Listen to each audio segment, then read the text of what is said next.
BEd online classes में आपका स्वागत है। जैसा कि मैं आपको बीएड सेकेंड ईयर का third paper creative and inclusive school पढ़ा रहा था। इस थर्ड पेपर में हम लोगों ने 2 यूनिट्स को पढ़ लिया था, फर्स्ट यूनिट, सेकेंड यूनिट। आज हम शुरू करेंगे इस पेपर का थर्ड यूनिट, जो हमारा है इंक्लूसिव एजुकेशन, समावेशी शिक्षा। देखिए, वैसे तो पिछली कक्षाओं में भी समावेशी शिक्षा के बारे में तमाम जानकारियां मैंने आपको दी हैं। आज उसको फिर थोड़ा सा और हम डीप में लेके चलते हैं इस थर्ड यूनिट के माध्यम से। इस थर्ड यूनिट की हम बात करेंगे। इस थर्ड यूनिट में हमारा जो पॉइंट्स लिया गया है वो हमारा है इंक्लूसिव एजुकेशन, समावेशी शिक्षा। जैसा कि मैंने आपको पिछली कक्षाओं में बताया है कि समावेशी शिक्षा है क्या, इसकी आवश्यकता क्या है, महत्व क्या है, इसकी विशेषता क्या है। आज इसी यूनिट में जो पॉइंट्स हमारा है, जो फर्स्ट पॉइंट हमारा मिलता है वो हमारा है concept and philosophy of the inclusive education, समावेशी शिक्षा का तात्पर्य एवं दर्शन। समावेशी शिक्षा का तात्पर्य एवं दर्शन, आज हम इस पे बात करेंगे। आज मैं आप लोगों को समझाऊंगा कि समावेशी शिक्षा का तात्पर्य क्या है, मीन्स क्या है, कॉन्सेप्ट क्या है, किस कॉन्सेप्ट को लेके ये आपके पाठचर्या में शामिल हुआ है, इसका हमारे शिक्षण प्रशिक्षण कार्यक्रम में उद्देश्य क्या है, इसका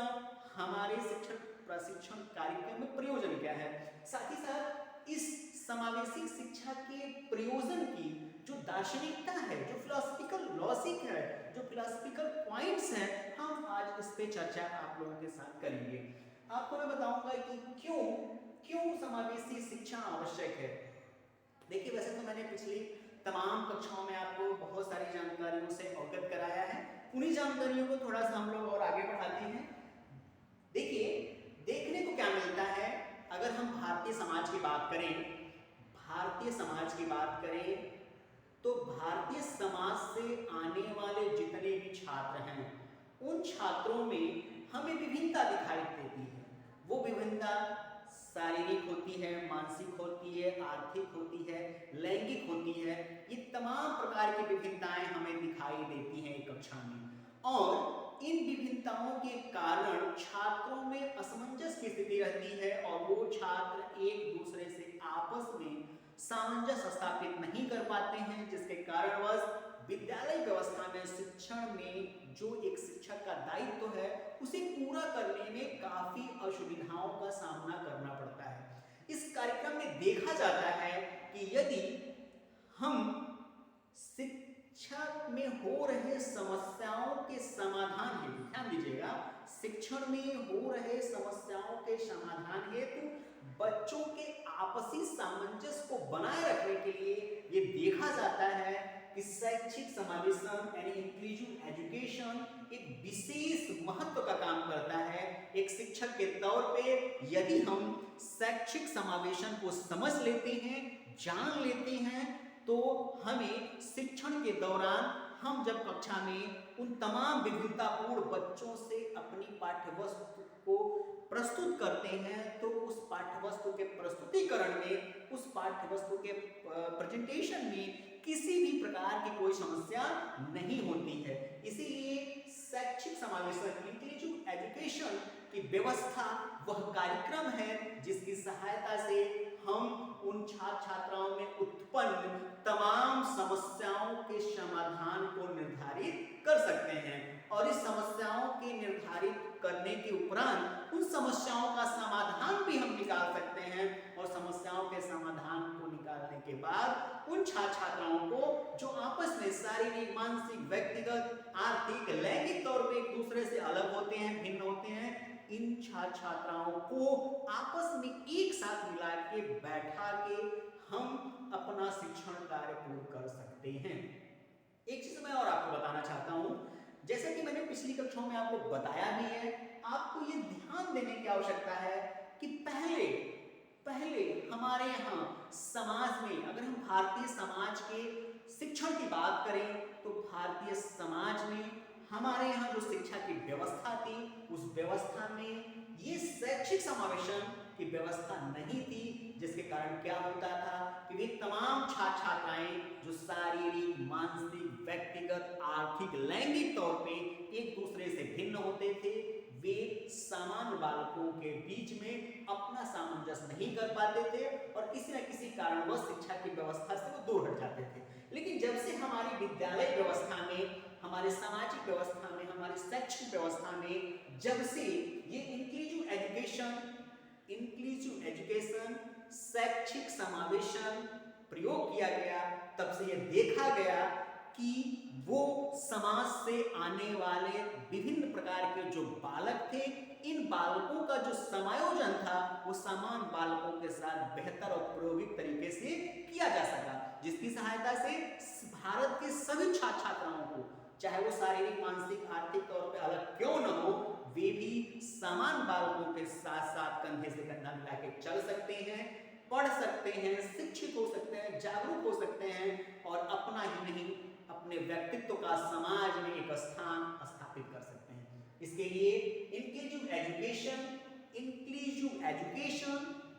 शैक्षिक समावेशन का विशेष महत्व है। शैक्षिक समावेशन से संबंधित तमाम विद्यालय, तमाम शिक्षकों, तमाम संस्थाओं का भी बहुत बड़ा सहयोग है कि वे सभी मिलके समाज में उत्पन्न तमाम विभिन्नताओं पर ध्यान देते हुए उन छात्र छात्राओं में उत्पन्न तमाम समस्याओं के समाधान हेतु अपना उपचारात्मक एवं सुझावात्मक तत्व प्रस्तुत करते हैं, जिनकी सहायता से हम समावेशी शिक्षा की व्यवस्था को समाज में स्थापित कर पाते हैं और एक शारीरिक, मानसिक, व्यक्तिगत, आर्थिक तौर पे जो विषमतापूर्ण छात्र छात्राएं हैं, इन छात्र छात्राओं को एक सामाजिक व्यवस्था के रूप में लाके समान बालकों के साथ, समान बच्चों के साथ शिक्षा हम दे सकते हैं। साथ ही साथ एक छोटी सी बात और हम करेंगे, हम तात्पर्य की बात कर रहे थे, ध्यान दीजिएगा, हम कॉन्सेप्ट की बात कर रहे थे, हम कॉन्सेप्ट की बात कर रहे थे, हम तात्पर्य की बात कर रहे थे, हम कॉन्सेप्ट की बात कर रहे थे। देखिए कॉन्सेप्ट को समझने की आवश्यकता है। कॉन्सेप्ट मींस क्या होता है, किसी भी तत्व की वो विशेष विशेषता जिस पे पूरा का पूरा पाठ्यक्रम, पाठचर्या, व्यवस्था आधारित होता है। शैक्षिक समावेशन का तात्पर्य क्या है? शैक्षिक समावेशन का तात्पर्य यही है कि वे भारत के तमाम क्षेत्रों से आने वाले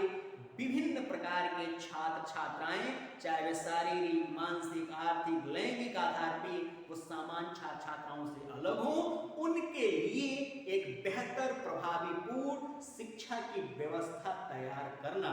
चाहे इसके लिए उन्हें अलग से विद्यालय स्थापित करने की आवश्यकता पड़े, अलग से शिक्षक प्रशिक्षण कराने की आवश्यकता पड़े या कुछ खास शिक्षकों के प्रायोगिक तत्वों की आवश्यकता पड़े, इन तमाम बिंदुओं को ध्यान में देते हुए ही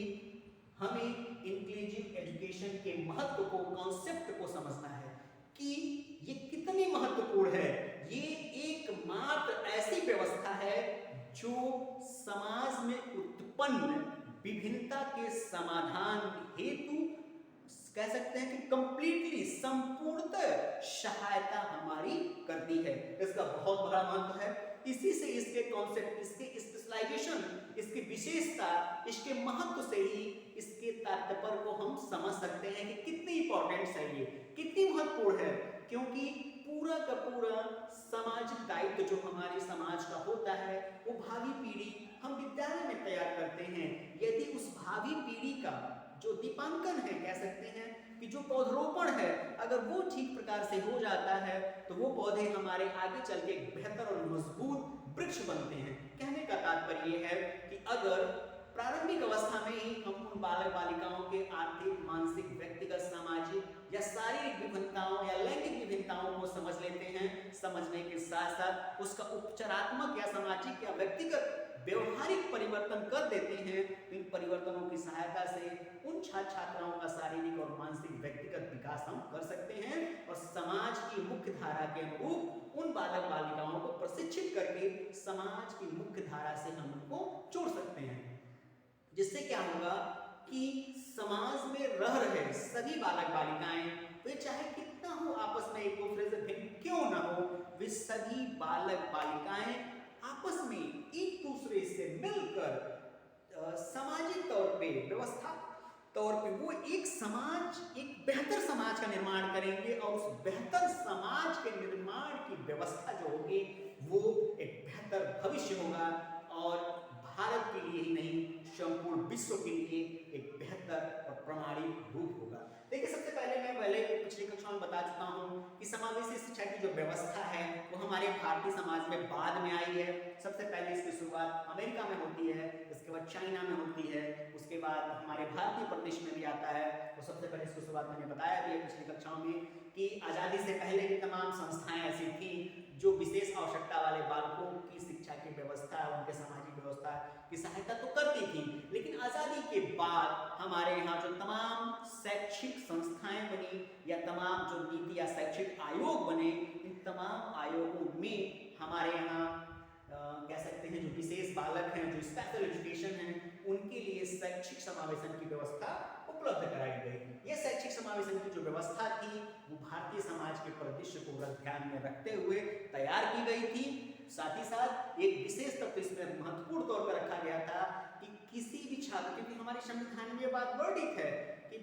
संविधान की धारा 23A में एक बात वर्णित है कि भारत के किसी भी बालक को, पहले 7 से 14 था, फिर 6 से 14 किया गया कि 6 से 14 वर्ष तक के बालकों को अनिवार्य और मुक्त शिक्षा दिया जाएगा। तो जब अनिवार्य और मुक्त शिक्षा की बात कही गई थी तब समावेशी शिक्षा और भी महत्वपूर्ण हो गई कि यदि हमें कक्षा में कोई शारीरिक, मानसिक, व्यक्तिगत, आर्थिक या लैंगिक तौर पर भिन्न बालक भी दिखाई देता है तो इस भिन्न बालक की शिक्षा की व्यवस्था का दायित्व भी भारतीय समाज का है, भारतीय शिक्षक का है और ये व्यवस्था को बनाए रखना, इसको कामिल रखना हमारा नैतिक दायित्व है। इन तमाम बिंदुओं की सहायता से हम समावेशी शिक्षा के तात्पर्य को, कॉन्सेप्ट को स्पष्ट कर सकते हैं, समझ सकते हैं, बता सकते हैं। साथ ही साथ आज की कक्षा में बस इतना ही। अगली कक्षा में इसी पार्ट्स के जो फिलोसफिकल पॉइंट्स है, दार्शनिक भाग है, इसको हम लोग पढ़ेंगे। धन्यवाद।